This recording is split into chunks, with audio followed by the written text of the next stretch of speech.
श्री केदारनाथ धाम हिंदू धर्म की पवित्र तीर्थ नगरी हिमालय की गोद में मंदाकिनी और सरस्वती के संगम पर स्थित है।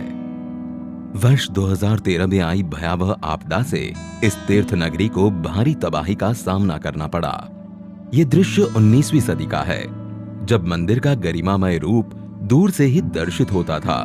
इसके पीछे की ऊंची बर्फीली पहाड़ियां दृश्य की भव्यता को और बढ़ाती थी। फिर धीरे धीरे इसके चारों ओर अनियोजित इमारतें बन गई और मंदिर मानो कहीं छिप सा गया।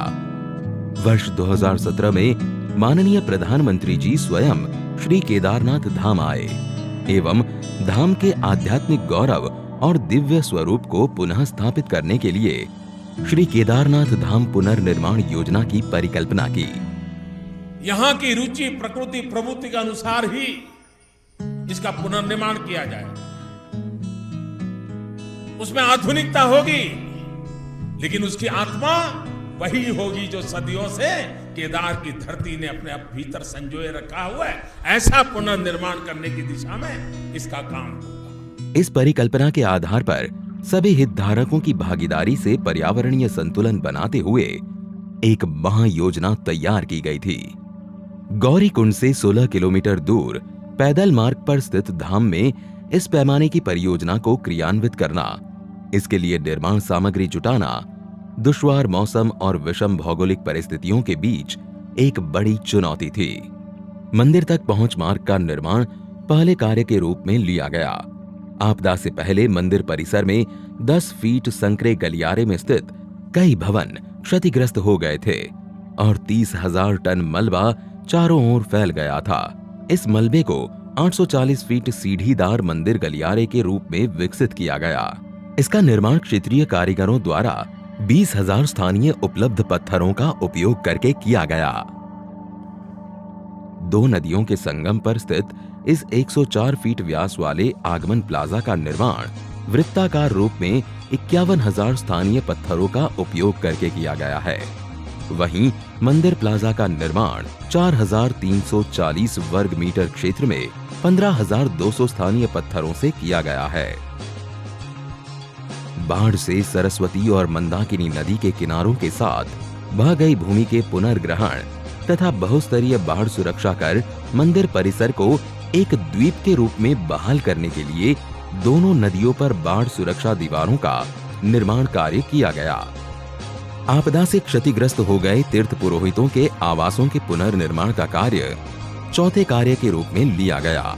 चरणबद्ध तरीके से तीर्थ पुरोहितों के घरों का निर्माण स्थानीय पत्थर, लकड़ी और ढलवां छत उपयोग कर स्थानीय स्थापत्य शैली द्वारा किया जा रहा है। 5वें कार्य के रूप में आपदा से क्षतिग्रस्त श्री आदि गुरु शंकराचार्य समाधि के पुनर्निर्माण को लिया गया।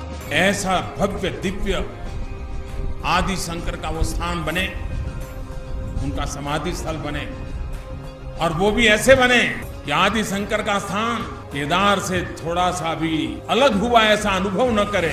समाधि तक पहुंचने के लिए ये भूमिगत रचना, जिसमें स्मारकीय दीवारों के बीच चलकर जाना तीर्थयात्रियों को एक अनूठी यात्रा का अनुभव प्रदान करता है।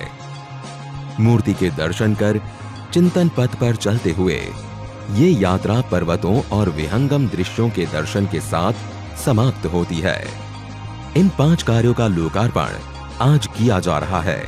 इसी के साथ लगभग 185 करोड़ की लागत से निर्मित हो रहे विभिन्न विकास कार्यों का शिलान्यास भी किया जा रहा है, जिनमें प्रमुख है मंदाकिनी एवं सरस्वती नदियों के तट पर स्नान और धार्मिक अनुष्ठानों को सुगम करने हेतु विशाल संगम घाट का निर्माण, धाम में यात्रियों के सुविधार्थ यात्री सुविधा केंद्र, रेन शेल्टर, जलपान गृह आदि का निर्माण, कुशल तीर्थ क्षेत्र प्रबंधन हेतु पुलिस स्टेशन एवं कमांड एवं कंट्रोल सेंटर का निर्माण, किसी भी अप्रिय घटना एवं विषम भौगोलिक परिस्थितियों में यात्रियों को चिकित्सा सेवाएं उपलब्ध कराने के लिए एक अत्याधुनिक चिकित्सालय का निर्माण किया जा रहा है, जिसमें आपातकालीन सेवाएं, ऑपरेशन थिएटर, आईसीयू आदि की सुविधा होंगी।